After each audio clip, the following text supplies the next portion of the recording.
자, 이 룻기는 우리가 보통 5월 달은 교회에서도 가정의 달이라 해서 어린이 주일이 있고, 또 두 번째 주일은 어버이 주일이고, 또 세 번째 주일은 스승의 주일인가 그럴 거예요, 아마. 제 기억에 그래요. 이 룻기는 우리가 이 말씀을 가만히 살펴보면 한 가정의 이야기예요. 그렇죠? 룻기는 가정의 이야기예요.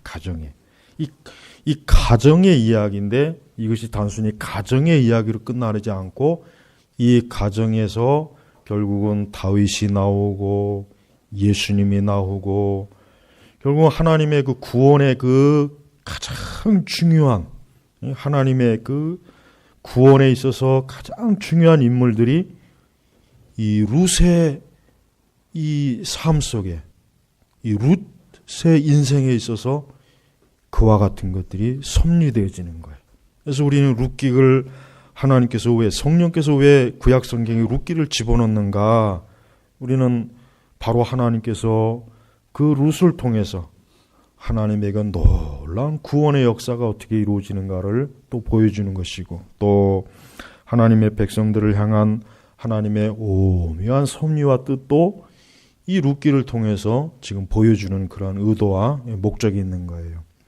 이제 3장 1절에 보니까 거기 룻의 시어머니 나오미가 룻에게 뭐라고 했습니까? 내 딸아, 내가 행복하게 살 수 있도록 내가 네게 안식할 곳을 구해 주어야 하지 않겠느냐라고 했어요. 자, 그래요. 룻의 시어머니 나오미는 그 룻을 보면서, 룻이 자기를 따라왔잖아요. 그 참 자기가 태어난 곳, 그것을 버리고 낯선 곳에 왔어요. 아주 가난하게 와서 참 가난하게 지내요. 그러다 보니까 이제 룻의 시어머니가 나오미는 어떻게 하면 며느리 룻을 행복하게 살 수 있게 할까? 이게 이제 그 나오미가 가지고 있었던 생각이에요. 얼마나 참 아름다운 생각 아닙니까? 전통적으로 우리 한국의 시어머니들은 어떻게 하면 며느리가 불행할까? 어떻게 하면 며느리를 좀 고생을 시켜볼까? 그래서 그냥 시자들은 거 다 싫어한다며. 시금치, 요즘은 안 그러겠죠, 요즘은 거꾸로 시어머니가 며느리 눈치를 봐야 되는 세상이라고 하는데, 그래요. 이 나오미는 참 경건한 여인이에요. 자기의 그 며느리를 어때요? 그냥 단순히 데리고 있는 차원이 아니라 내가 행복하게 살 수 있도록, 행복하게. 참 아주 경건하고 따뜻한 마음이에요. 우리 믿는 사람은 이래야 돼요. 우리 믿는 사람들은 다른 사람이 행복하고 좋은 삶을 살 수 있도록 해줘야 돼요. 우리 믿는 사람들은. 다른 사람이 불행해지고, 다른 사람이 다른 사람이 타인의 불행이 나의 행복이고, 그런 우리 시대의 그 문화의 아주 이기적인 그런 것들이 아주 나쁘잖아요. 그런 것들이 우리 시대의 문화거든요. 타인이 불행해야 내가 행복해진다. 그러나 우리 그리스도인들은 다른 사람의 행복을 추구하는 사람이어야 돼요. 우리 성도들은 다른 사람이 불행해지고 다른 사람이 안 되는 것에 대해서 절대 그걸 좋아하면 안 돼요. 그거는 아주 성도로서 그런 마음을 가지면 그건 하나님 앞에 아주 그건 죄를 짓는 거예요. 우리는 타인이, 누군가가 어쨌든 행복하게 되기를 원해야 되는 거예요. 그래서 나오미는 보니까 자기 며느리가 행복하게 살 수 있도록 또 내가 내게 안식할 곳. 이제 이 룻이 평생 아직 한참 젊은 룻인데 어떻게 하면 이 룻에게 좋은 가정을 이루어줄까? 이제 나오미는 그걸 생각하는 거예요. 근데 지금 나오미의 생각 속에는 그 안식할 곳이 누구냐? 보아스예요. 이 보아스를 염두에 두고 있는 거예요. 보아스. 이 보아스의 이름이 뜻이 뭐냐면 그의 안에 힘이 있다. 이 보아스의 이름의 의미가 뭐냐면 그의 안에 힘이 있다. 그러니까 보아스는 힘 있는 사람. 힘 있는 사람. 그러니까 이 룻을 바로 보아스와 혼인시키려고 하는 그 생각을 나오미가 가지고 있었던 거예요. 그러면 이제 아마도 자기 며느리 룻이 평생도록 행복하고 안식할 수 있다 하는 그 생각을 이 나오미가 품었던 겁니다. 이제 그래서 그것을 이제 추진하려고 하는 게 지금 이 3장 내용, 전체 내용이 지금 그겁니다.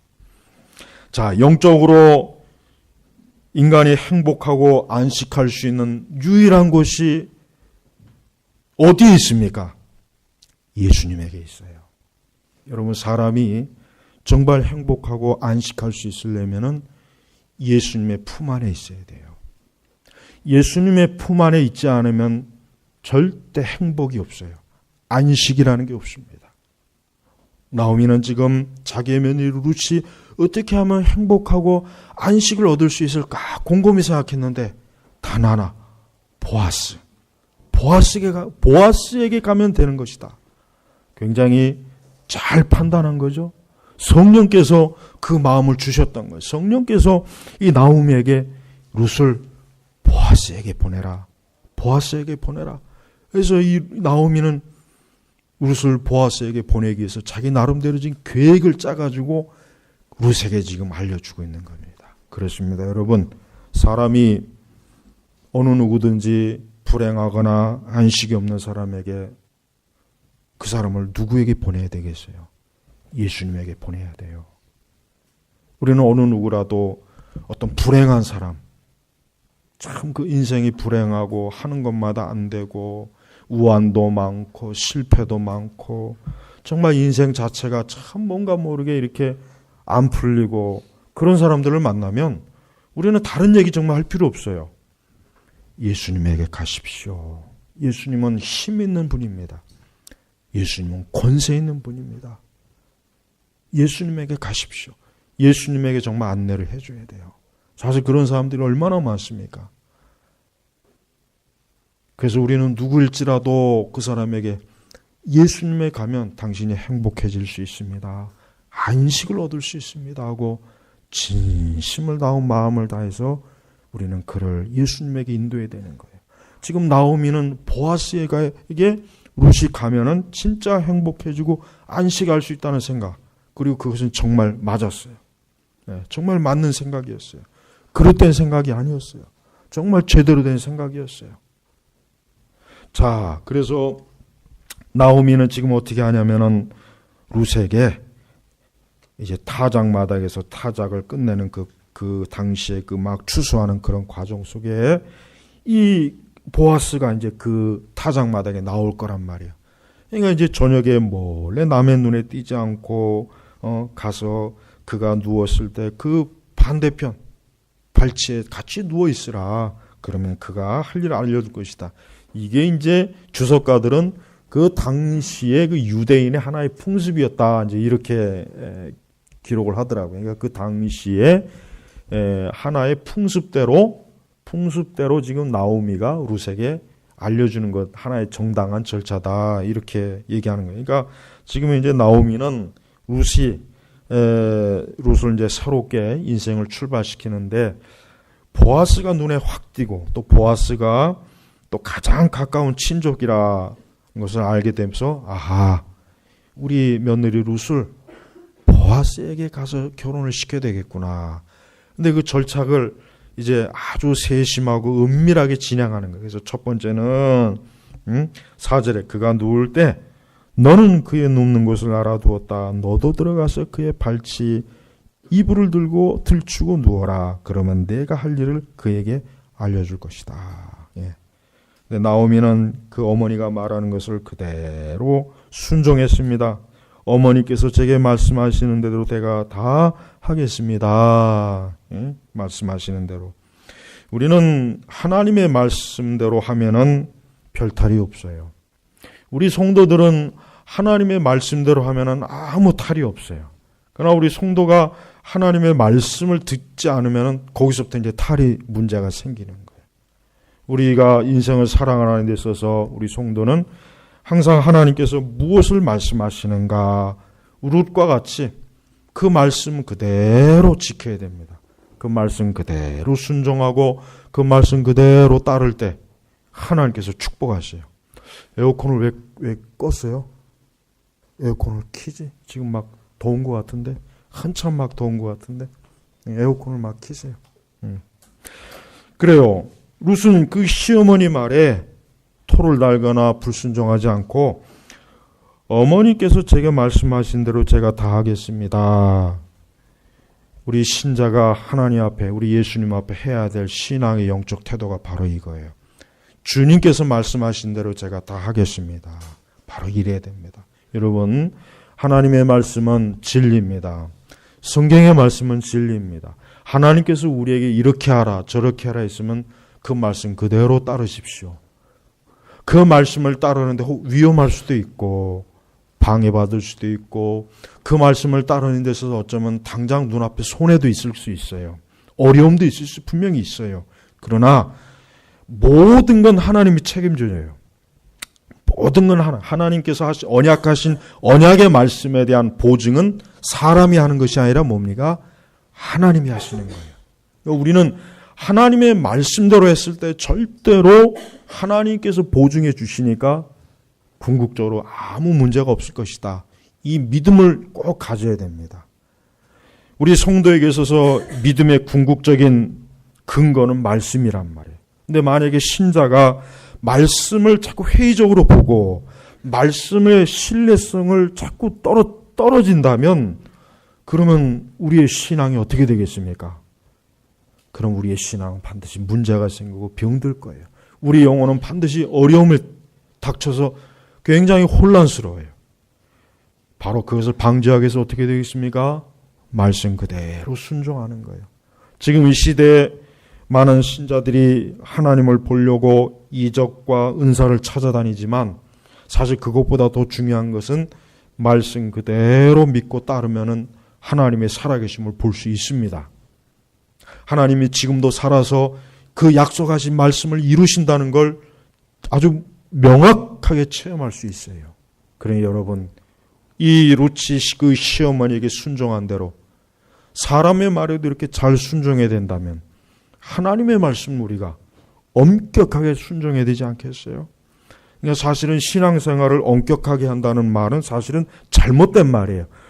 하나님의 말씀대로 하는 것이 그게 자연스러운 거지 그걸 엄격하다고 말하면 사실 그릇된 거거든요. 그럼 마치 뭔가 좀 이상하게 여겨지지 않습니까? 우리는 하나님이 말씀하신 대로 하는 게 그게 자연스러운 거예요. 그게 신자에게 지극히 당연한 거고 자연스러운 거예요. 엄격한 것도 아니고 광신적인 건 더더욱 아니에요. 나는 내게 주어진 하나님 말씀대로 믿고 따르겠다. 이게 뭐가 엄격한 겁니까? 이건 당연한 거죠. 그렇죠? 당연한 거예요. 그러니까 여러분, 사람들이 우리에게 뭐라고 하든 그 말을 듣지 말고 나는 하나님 말씀만 듣겠다. 나는 하나님 말씀만 따르겠다. 이런 각오와 이 믿음을 가지고 우리가 살아가는 것. 이게 성도의 본래의 경건한 모습입니다. 세상은 우리가 하나님 말씀대로 사는 것에 대해서 많은 비판을 하거나 욕을 합니다. 비난을 합니다. 그러나 그래도 우리는 하나님 말씀대로 나는 믿고 살겠습니다. 하나님 말씀대로 난 따르겠습니다. 그렇게 끝까지 고집대로 나가야 돼요. 그 성철, 제가 얼마 전에 몇 개월 전에 얘기한, 제가 그 성철 그 사람의 편전을 읽어봤어요. 근데 우리 한국 불교가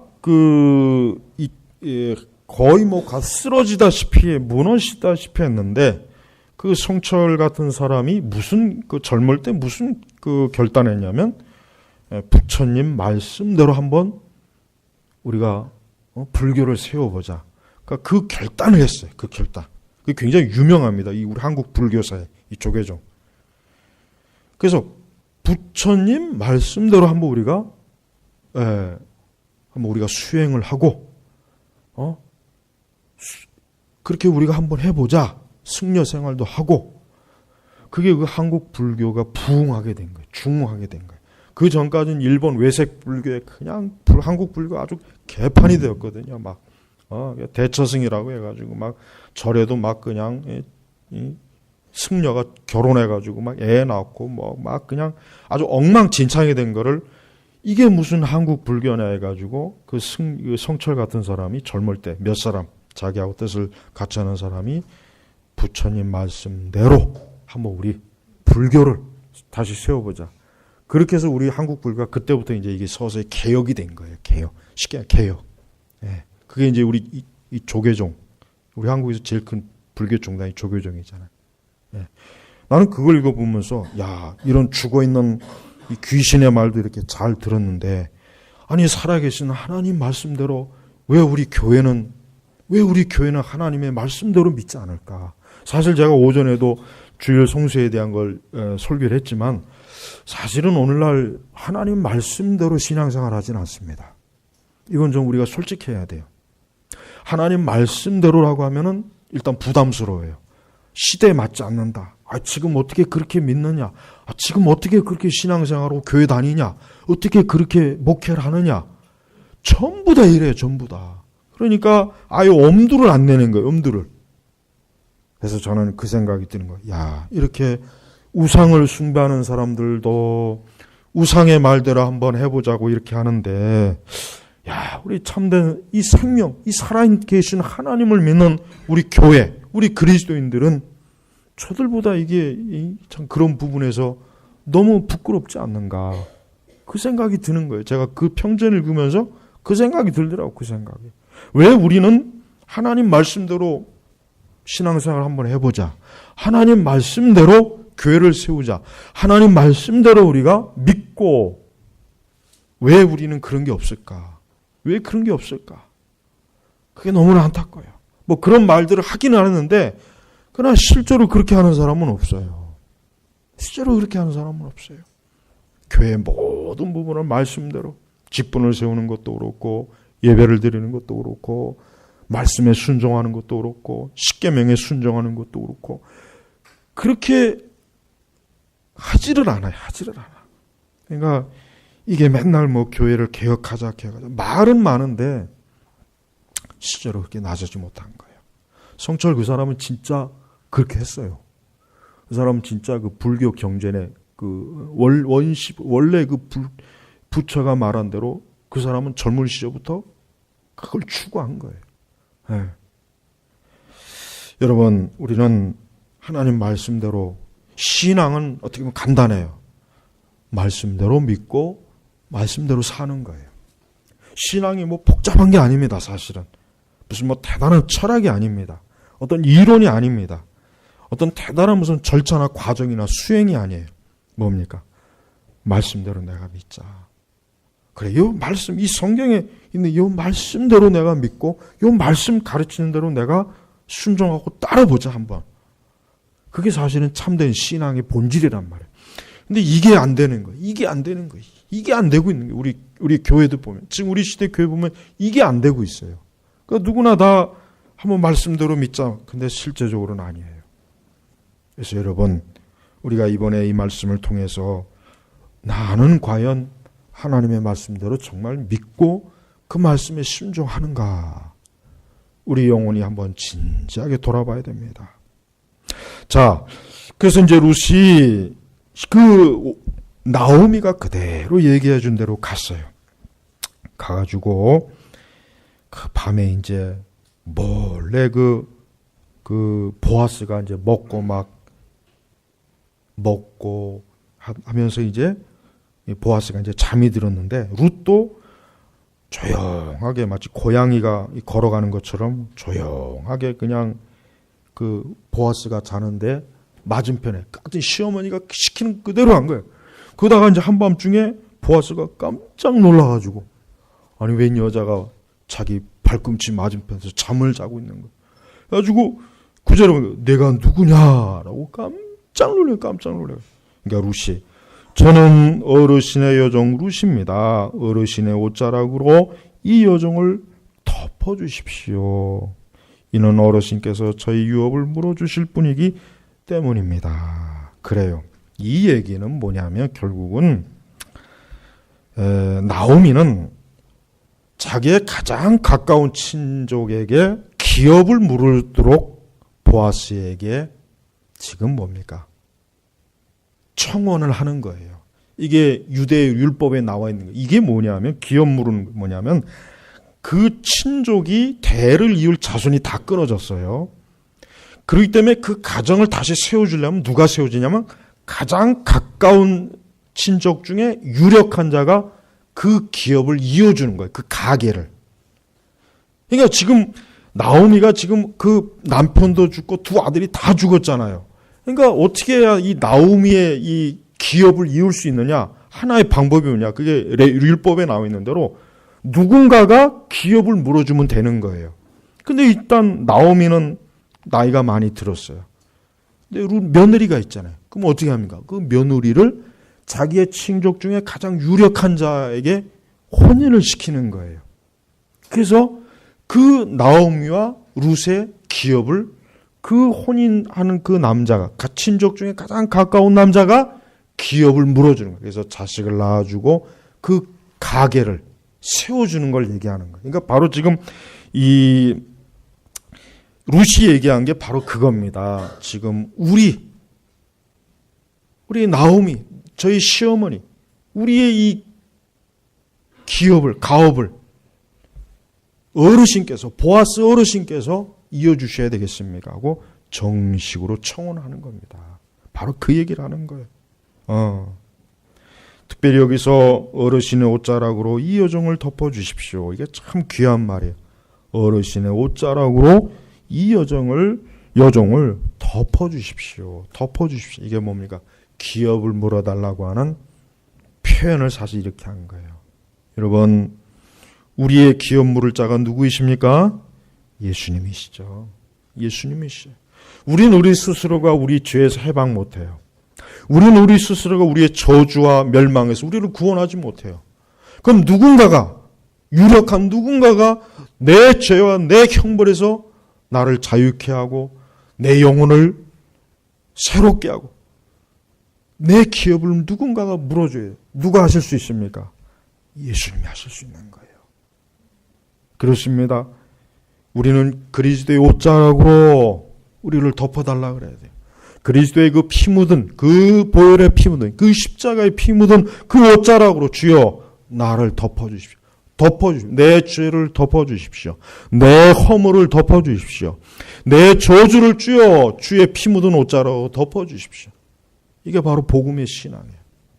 여러분, 우리는 우리 스스로가 우리 죄의 빚을 갚을 수 없습니다. 우리는 우리 스스로가 우리의 형벌을 처리할 수가 없습니다. 우리는 우리 스스로가 우리가 받는 우리 죄로 인해 모든 저주와 형벌을 우리 스스로 해결할 수 없어요. 누가 해결할 수 있습니까? 그리스도의 십자가에 피 묻은 옷을 우리를 덮어줬을 때, 그때 우리 죄는 다 사라지고 깨끗이 씻겨지고 천국의 기업을 얻는 거예요. 바로 그걸 얘기하는 거예요. 여러분, 우리 주님의 옷자락이야말로 가장 안전한 것입니다. 그리스도의 옷자락이야말로 우리를 가장 안전하게 하고 우리를 평안하게 하고 우리를 행복하게 하고 우리를 안식할 수 있는 거예요. 이 그리스도의 옷자락으로 덮어야 돼요. 그리스도의 옷자락으로. 죄인들에게 있어서 이 그리스도의 옷자락으로 덮지 않으면은 이 세상과 죄악에 그 노출이 되어서 아무것도 못하는 거예요. 아무것도 못해. 원자력 발전소 같은 데 가보면은 그 연구원들이 이렇게 이 그게 방호복을 입죠. 방호복. 그걸 안 입으면은 노출이 돼. 핵에 노출이 돼서 죽잖아요. 여러분, 그 체르노빌 그 사건 때, 그 수십 년도 지났지만, 그 87년인가 그때 일어났죠. 예. 그때 엄청나게 많은 사람이 죽었어요. 그 방사능 피폭 때문에 그 지역은 완전히 쑥대밭이 되었고, 나중에 그것을 폐쇄시키는 과정에서도 그 소련 사람이 무진장 죽었습니다. 무진장. 뭐 공산주의 국가니까 가라면 가야 되니까, 뭐 무진장 죽었어요. 왜 그렇습니까? 피폭, 핵에 다 노출이 된 거예요. 그래요, 여러분, 이 세상은 그리스도께서 그의 피로 덮어주지 않으면은 이 세상에 있는 모든 사람들 다 멸망하는 거예요. 죄에 멸망하여 마귀에게 멸망하는 거예요. 그리스도 의로 확 덮어줘야 우리가 그 안에서 사람이 안전하게 살 수 있는 거예요. 모든 불행과 저주 왜 오는지 아십니까? 사람들에게 오는 불행과 저주가 어디서 옵니까? 다른 데서 오는 게 아니에요. 죄 때문에 오는 거예요. 그러니까 사람이 불행하지 않으려면, 저주받아 멸망하지 않으려면 어디로 와야 됩니까? 빨리 그리스도의 옷자락으로 그 안으로 들어가요. 그러면 안전해요. 이 얼마나 안전하고 좋은 이 귀한 복음을 지금도 저 바깥에 있던 사람들이 모르고, 어떻게 하면 내가 안전할 수 있을까? 어떻게 하면 이 불행과 저주에서 벗어날 수 있을까? 그냥 고심고심하잖아요. 단 하나의 진짜 길이 있는데 그리스도의 옷자락으로 덮으면 되는데. 자, 이 보아스가 뭘 합니까? 보아스가 참 따뜻하게 말을 해줘요. 같이 읽어보겠습니다. 그가 말하였다. 내 딸아, 내가 여호와께 복받기를 원한다. 내가 가난하든 부유하든 간에 젊은 자들을 따르지 않았으니 내가 베푼 은혜가 처음보다 나중에 더 크구나. 그래요. 그렇습니다. 이 보아스는 그 룻의 마음이 너무너무 귀한 거예요. 가난하든지 부유하든지 젊은 자들을 따라야 되는데, 이 보아스의 이때의 나이는 40대 후반에서 50대거든요. 그 당시 기준으로는 굉장히 나이가 많이 든 거예요. 그 당시 기준. 그러니까 이제 갓 16, 16살, 17살의 그 룻이 그냥 중년에 이렇게 혼인을 올 마음이 있다는 게 이게 그렇게 쉬운 게 아니었던 거죠. 아무리 기여부를 물은다고 해도. 그러니까 이제 보아스가 그 얘기를 하는 거예요. 아유, 내가 가난하든지 부유하든지 간에 젊은 자들을 따르지 않았으니 내가 베푼 은혜가 처음보다 나중에 더 크구나. 그러니까 굉장히 기특하게 여기는 거예요. 기특하게 여기는 거예요. 그러면서 11절에 이제 내 딸아 두려워하지 마라. 내가 말한 모든 것을 해주겠으니 이는 내가 현숙한 여자라는 것을 성 안에 있는 모든 내 백성이 알기 때문이다. 이 룻에 대해서 어떠한 소문이 퍼졌냐? 현숙한 여인. 현숙한 여인. 오늘날에는 현숙한 여인이라는 말을 아주 치욕스럽게 여기는 시대잖아요. 젊은 아가씨들한테 아이고 참 현숙하구나 그러면 그건 촌스럽다는 뜻이거든요. 촌스럽다는 걸 완곡하게 현숙하다. 우리 교회 다니는 우리 여자 청년들은 우리 결혼하신 분도 마찬가지지만 현숙한 여인이 되어야 돼요. 근데 잠언에 보면은 현숙한 여인의 조건이 뭡니까? 여호와를 경외하는 거예요.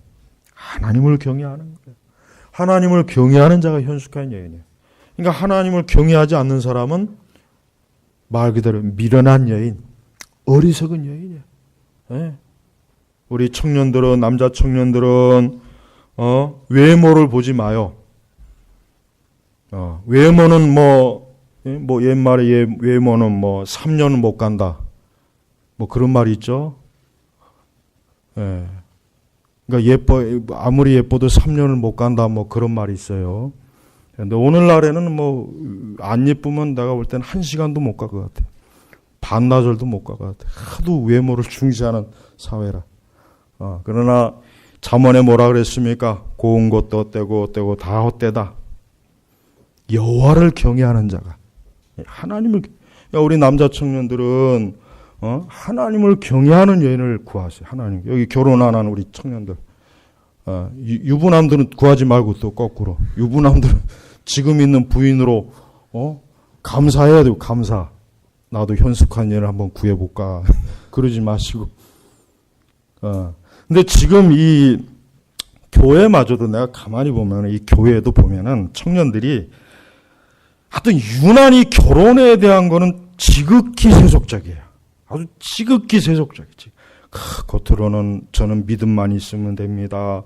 교회 생활 잘하면 됩니다. 하지만 막상 소개시켜주면 아유 글쎄요 직장도 별로고 모두 별로고 다 따져요. 다 따져.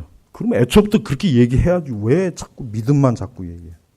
그러니까 지금 이 교회가 세속화되었다는 것 증거가 어디서 나오냐면 이 젊은 청년 남녀들이 결혼을 상대로 보면 금방 알 수 있어요. 딱 보면은 얘는 영적인 걸 추구하지 않았구나. 딱 보면 알아. 보면 말 안 해도 알아. 우리 교회 그 남자 여자 청년들은 영적인 걸 추구해야 돼요. 보십시오. 그 룻이 그 참 보아스를 왜 이렇게 기뻐하겠어요? 다른 것도 있겠지만 보아스가 경건한 사람이니까 그런 거예요. 룻이 보기에도 보아스가 경건했던 거예요. 단순히 뭐 보아스가 유력자, 돈이 많다 이걸 떠나서 보아스가 그 중심을 안 거 아닙니까? 그래요. 오늘 교회가 타락하는 그 이유 중에 하나가 하나님의 아들 딸들이 이 세상의 아들 딸들하고 자꾸 혼연을 맺으니까 그런 거예요. 자꾸 그 창세기에 나와 있잖아요. 하나님의 아들 딸들이 자꾸 세상의 아들 딸들하고 자꾸 눈이 맞아갖고 그러니까 자꾸 타락하고 죄짓고 세속화되고 그러니까 하나님의 아들 딸이 아니면 아예 결혼하지 마요. 결혼하지 마요. 안 하는 게 그게 성경적이에요. 성경. 빨리 약속해. 지금 약속해 빨리. 하나님의 아들 딸이 아니면 결혼 안 하겠다고. 절대로 이거 중요한 문제예요. 이건 중요한 거예요. 하나님의 아들 딸이 아니면 결혼하면 안 돼. 그건 성경에서도 금한 거 아니에요. 믿지 않는 자와 멍에를 같이 하지 마라. 하나님께서 말씀하신 하나님께서. 근데 그 말씀을 전부 불순종해요. 전부 다. 이게 얼마나 이게 교회를 타락하게 하는 치명적인 그 요소가 그렇게 들어오는 거예요. 그렇게 마귀가. 그런데도 이게 좀처럼 이게 참 어려워요. 보면 그래서 우리 젊은 청년들이 이 결혼을 참 경건한 여인과 경건한 남자와 이게 하려고 하는 마음을 이게 자꾸 가지고 그래야 되는데 실제로는 안 그런 경우가 너무 많아. 갈수록 안 그러죠. 그래도 예전에 안 그랬는데 지금은 그게 심해요. 자, 그래서 이제 현숙한 여인 그렇습니다. 이 우리 교회 안에 현숙한 여인들이 많기를 바랍니다. 많아야죠. 여호와를 경외하는 여인. 이 사람이 현숙한 여인이에요. 하나님을 경외하는 사람은 아무리 고운 것도 필요 없어요. 어떤 것보다 현숙한 여자가 하나님께서 가장 존귀하게 여기는 그 여인이란 말이에요. 그러면서 뭐라고 합니까? 12절에 근데 여기서 이제 한 가지 중요한 문제가 하나 고비가 생겨 뭐냐면 자기보다 나오미에게 더 가까운 친족이 있었던 거예요. 근데 나오미가 제가 이걸 몰라서 그랬는지 주석가들도 왜 나오미가 이걸 몰랐는지 아닌지 모르겠다. 주석가들도 이게 해석이 좀 엇갈리긴 하는데 어쨌든 보아스는 자기보다 더 기열 물을 자가 그러니까 이 순위로서 친족으로서 더 가까운 자가 있었기 때문에 먼저 그에게 의사를 물어야 된다. 그게 이스라엘의 법이거든. 함부로 마음대로 못하는 거거든요. 그래서 좀 기다려라. 먼저 그에게 이 부분을 먼저. 그래서 그 뭐라 합니까? 13절에 오늘 밤에는 여기 머물러라. 아침에 만일 그가 내 유업을 물어주려 한다면 좋으니 그가 유업을 물어줄 것이다. 그러나 만일 그가 유업을 물어주기를 기뻐하지 않는다면 여호와의 살아계심을 두고 맹세하는데 내가 유업을 주러 줄 것이니 너는 아침까지 누워 있어라. 우리 이 보아스는 굉장히 신중한 사람이에요. 신중하고 경건하고 아주 참 하나님 앞에 그러니까 이 룻과 보아스가 결국은 그 후손 때에서 룻이 다윗의 증조모가 돼요. 증조모가. 그리고 그 가계를 통해서 나중에 예수님도 나오잖아요. 얼마나 아름답습니까? 그 예수님 그 다룬 영화 중에 그 네티비티라고 하는 게 있어요. 그거 한번 보세요. 나중에 아주 아름답게 영화를 만들었어요. 참 그 마리아와 그 요셉과 이 어린 예수님의 애굽에서 막 굉장히 그 아름답게 영화를 찍었어요. 그래요. 저는 이 룻기를 보면은 참 하나님께서 이렇게 가정의 주인이 되시고 하나님께서 이 가정을 돌보시면은 아무리 불행한 집도 행복해져요. 지금 룻이나 나오미가 상황이 얼마나 안 좋습니까? 그러나 믿음을 가지고 여호와만을 쫓으니까 이 가정이 점점 하나님이 축복하시지 않습니까? 하나님께서 복되게 하잖아요. 심지어 그의 자손들까지 복되게 하잖아요. 그의 자손들. 그래서 여러분이 당대 신앙생활을 잘 하십시오. 여러분이 정말 당대 신앙생활을 잘하면요. 여러분 자녀 때 정말 축복을 받습니다. 여러분 이건 기복주의가 아니에요. 이건 사실이에요. 이건 사실입니다. 그러니까 혹시라도 여러분이 당대 신앙생활 하는데 크게 하나님의 축복을 받지 못해도 낙심하지 마십시오. 여러분 자손들이 반드시 복을 받습니다. 여호와의 복을 받아요. 그건 너무나 그건 성경적인 거예요. 그러니까 우리 당대 하나님을 정말 경외해야 돼요. 하나님을 경외하고 하나님을 사랑하고 그리스도 안에 있어야 돼요. 그럼 우리의 자손들이 그 모든 은택을 잊게 돼 있습니다. 잊게 돼 있어요. 그러니까 이건 너무 중요한 거니까 꼭 알아둬요. 그러니까 그 루시 그 참 작은 신앙의 씨앗이 나중에 메시아의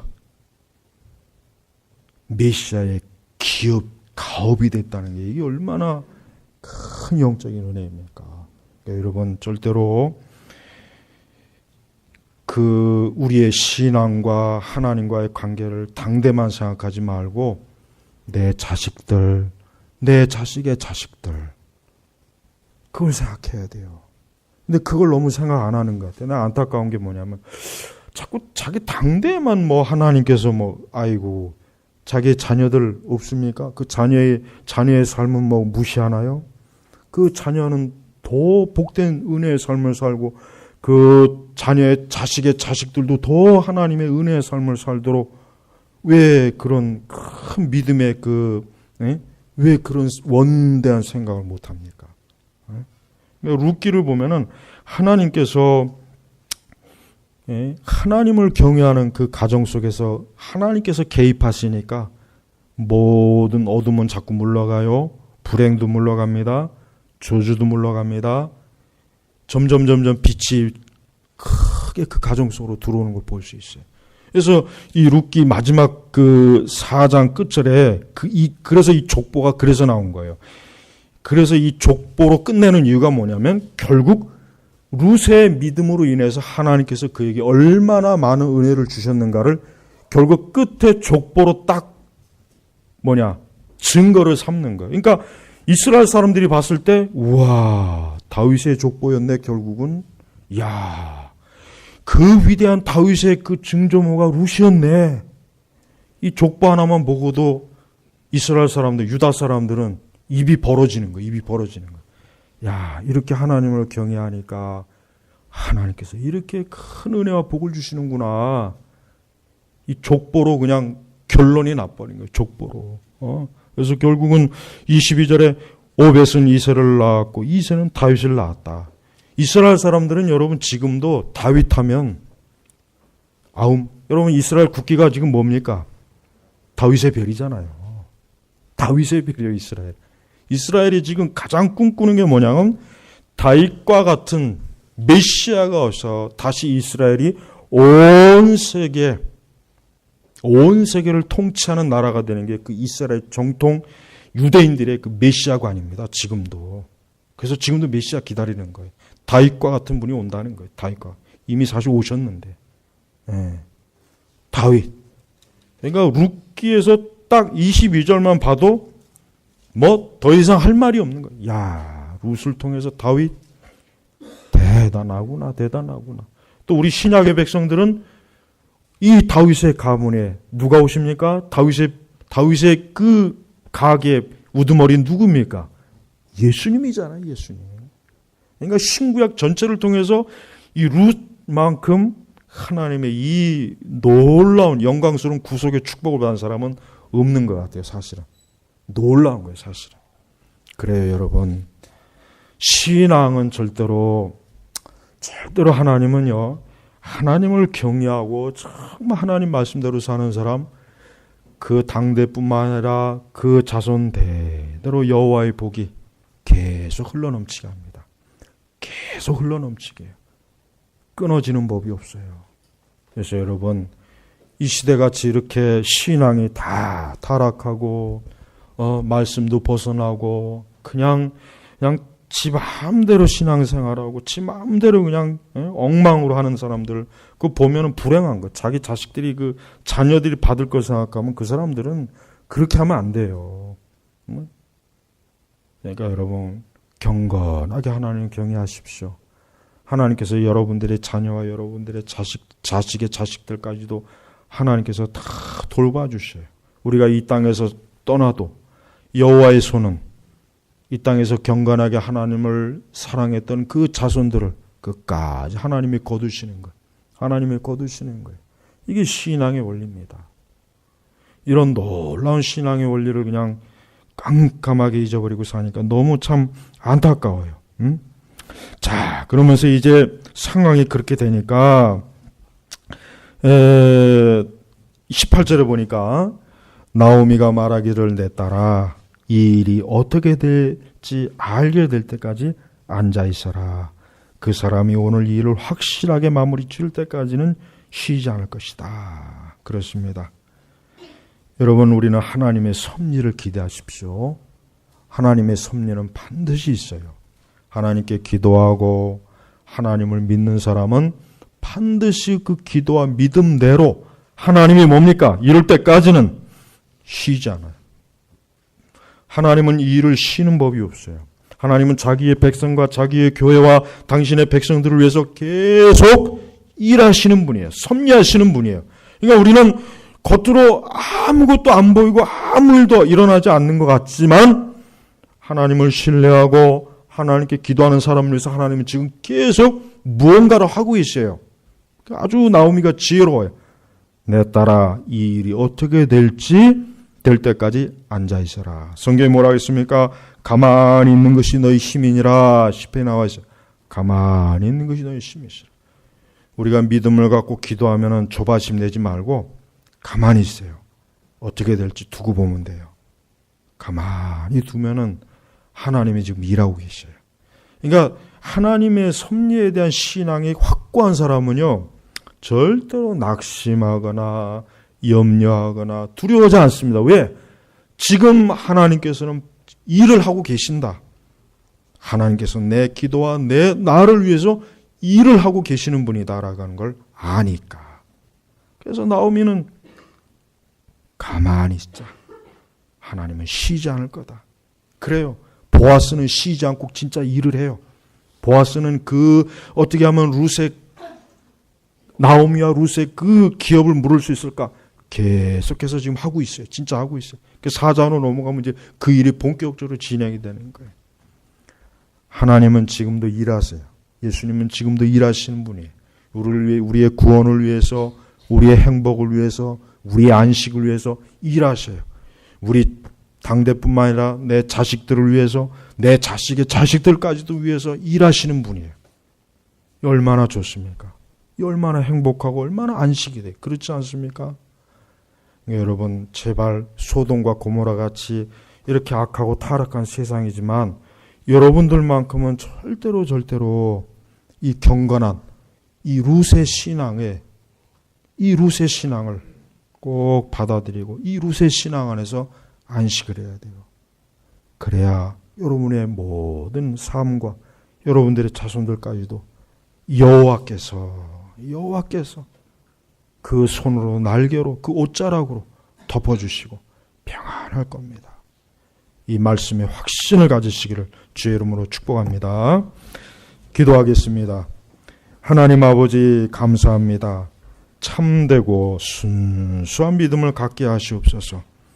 우리 제너바 개옥교회 모든 성도들이 더욱 금과 같이 점금과 같이 흠이 없고 티가 없는 그러한 신앙으로 날마다 세워지도록 하나님의 시간도 역사해 주시기를 간절히 기도합니다. 예수님의 이름으로 기도 올렸습니다. 아멘.